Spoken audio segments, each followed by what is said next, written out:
I used to believe in small moments. The kind you barely notice. Morning coffee made without asking, a quiet kiss on the forehead before work, his shoes lined up neatly by the door. We'd been together for 7 years. Long enough for comfort to replace fireworks, but not long enough for doubt. Or so I thought. He worked late often. Finance. Deadlines. Pressure. I never questioned it. I played the role I thought love demanded, understanding, patient, supportive. Friends would ask if I was ever worried about the late nights, the business trips. I'd laugh and say, no, he's not that type. I'd say it so often I started to believe it. Or maybe I just needed to. We had plans, nothing dramatic, just ours. A down payment on a house next spring. A dog, maybe. I had even started looking up baby names in secret. He'd send pictures of apartments and text things like, soon, babe. The future felt safe. Predictable, in a good way. But there were cracks I ignored. The way he started locking his phone. The cold space in bed that used to be warm with arms. One night, he left in a rush, said his boss called an emergency late meeting. I offered to bring him food, but he brushed it off. Don't worry, it's just a quick thing. That was the first night I felt something shift. He came home smelling like cologne that wasn't his. I told myself I was imagining things. I clung to our memories like a shield. Our beach trip last year where we watched the sunset in silence. The playlist he made me for my birthday. His voice when he told me he loved me for the first time. I recited these memories like prayers, hoping they would drown out the silence growing between us. Then came the little lie that broke my trust more than the big one ever could. He said he was going to a client dinner. But I overheard his voice in the hallway that night, laughing softly into the phone, saying words I hadn't heard in months. I miss you. I froze. He never spoke to me like that anymore. Still, I didn't confront him. Instead, I started watching him. Really watching. The way he checked his reflection twice before leaving. How he smiled at his phone but never at me. I didn't have proof, but I had that feeling. The one that burrows deep in your gut and whispers, something isn't right. I kept waiting for something to prove me wrong. A surprise date. A simple explanation. Anything. But all I got was more distance, more lies wrapped in practiced calm. And then, one night, the phone rang. Unknown number. I almost let it go. But something told me to answer. That call was the beginning of the end. I just didn't know it yet. The voice on the other end was quiet at first, hesitant. A woman. She asked for him by name. I said he wasn't home, and she paused. Then, softly, she asked, "Are you his wife?" My heart stuttered. I said yes. What followed was silence, so heavy it rang in my ears. Then she said, "I'm sorry. I didn't know he was married."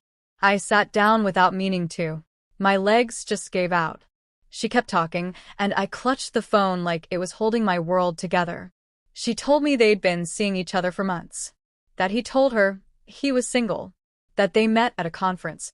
She mentioned places I'd never heard of, dates that overlapped with weekends he'd told me he was visiting his brother. I couldn't keep up. My thoughts were scattering like glass. She wasn't angry. She wasn't trying to hurt me. She was hurt, too. She found out about me when she saw our anniversary post on social media, the one I almost didn't share. She went looking, just like I had. And when she realized the truth, she called me. Not to attack, but to give me what I didn't know I needed. The truth I hadn't been brave enough to find myself. I thanked her. I don't know why. Maybe because she said what he never would. After I hung up, I sat still for a long time. I couldn't cry. I couldn't even think. Just a ringing in my ears and a dull throb behind my eyes.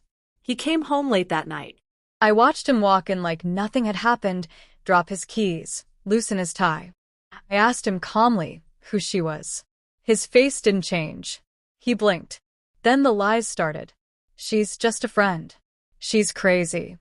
You misunderstood. But he wasn't quick enough. I told him everything she'd said. Names, dates, details. His face went pale, and for the first time, he had nothing to say. There was no apology. Just silence. Like he'd already left the relationship weeks ago, and forgot to tell me. I stood there waiting for him to fight for us, to explain, to beg. But he didn't.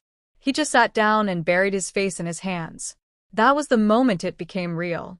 Not the phone call, not the affair, but the look on his face, the absence of guilt, the exhaustion of being caught. He wasn't sorry he did it. He was sorry it was over. I didn't scream. I didn't throw anything. I just said, I know. Then I walked into the bedroom and closed the door. He didn't follow.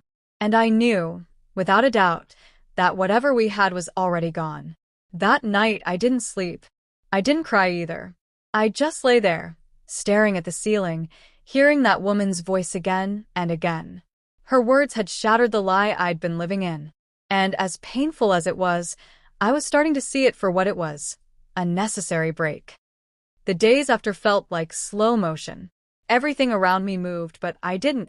I went to work, answered messages, ate when I remembered. But inside I was hollow. I kept thinking about how easily he lied, how natural it had become for him. I looked at old photos and couldn't tell if he ever meant any of it. It was like realizing I'd built a life with a stranger. He didn't move out right away. We coexisted in silence. No words, no explanations. Just the sound of doors closing and footsteps in the hallway. I didn't ask him anything else. I didn't want more lies. He tried once, started to say he made a mistake, that he'd been confused, overwhelmed. I cut him off. I told him the only mistake was thinking I wouldn't find out. My friends were divided. Some were shocked. Others admitted they'd seen signs, but didn't want to interfere. My mother cried when I told her. My sister offered to help me pack. I realized how much I'd been hiding from everyone, painting a perfect picture while everything underneath was cracking.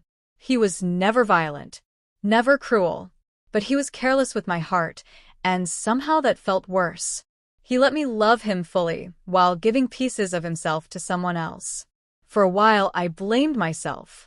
Maybe I hadn't been exciting enough. Maybe I worked too much. Maybe I stopped trying. But then I remembered all the things I did. The times I listened, the times I stayed, the times I forgave little things thinking they were just part of being human. I gave my best. That was never the problem. I started sleeping in the guest room. I stopped washing his clothes. I stopped answering when he said my name. There was a moment one morning when he looked at me like he wanted to say something. But he didn't. I think he knew it wouldn't matter. The damage was already done, and we were just two people sharing space, waiting for the logistics to catch up with the reality. I began making lists. What was mine? What I'd leave behind? What I'd take with me? It was strange how simple it became once the emotion drained out. I didn't feel angry anymore. Just tired. Tired of pretending. Tired of holding something together that he had already torn apart. One night, I found an old birthday card from him. It said, "I'll never stop choosing you." I stared at it until the words blurred. Then I ripped it in half and threw it away. That was the first time I let myself feel anything real. Not pain. Not confusion. Just clarity. He left a few days later. No fight. No goodbye. Just a note that said he was sorry for everything. I didn't read past the first line. I didn't need to. The quiet after was different. Not empty, but open. The kind of quiet that waits for something new to begin. The first morning without him felt strange, not because he was gone, but because I didn't miss him. I expected heartbreak, but what I felt was space. Space to breathe, to think, to feel without fear of betrayal. For the first time in months, I made coffee without checking my phone or wondering where he was. The silence wasn't haunting anymore. It was mine. I stopped measuring days by what he would or wouldn't do. I started walking more, listening to music I loved, cooking what I wanted. Small things, but they felt like rebellion. My therapist told me I wasn't healing too fast. I was just finally stepping out of survival mode. I realized I hadn't truly been happy for a long time. I was just attached to the idea of what we could have been. I went through our photos and deleted them without hesitation. Not out of spite, but because I didn't need proof of a life that was half true. I found pieces of myself in old journals, hobbies I dropped, people I hadn't seen in years. I reached out to a friend I hadn't talked to since before the relationship got serious. We met for coffee, and she looked at me and said, "You look lighter." That stayed with me. I wasn't just surviving the end, I was becoming someone new. One evening, I sat on my balcony with a book and realized hours had passed without a single thought of him. No bitterness, no wondering if he missed me. Just stillness. Peace. That was when I understood that healing doesn't come in a wave. It comes quietly, like a fog lifting. I didn't look for love again right away. I wasn't ready. I needed to know who I was without someone else defining me. But I started flirting again. Nothing serious, just letting myself be seen. I laughed more. I danced at a friend's wedding and didn't feel out of place being alone. I even traveled solo for the first time. It was terrifying at first, but somewhere between airports and quiet hotel rooms, I realized I was capable of building something beautiful without needing anyone else to complete it. People kept asking if I'd forgiven him. I never gave a straight answer. Forgiveness felt like too much and too little at the same time. But I let go of the hate. He broke something, but he didn't break me. That was enough. The truth is, that phone call destroyed the life I thought I had. But it also pulled me out of a lie I didn't want to live in anymore. It stripped away everything fake and forced me to face what was real, my strength, my clarity, my worth. He walked away and I stayed. I stayed and rebuilt. And every day since, I've been choosing myself. Not out of pride, not out of anger, but because after everything, I finally know I'm enough. That call shattered everything, and it set me free.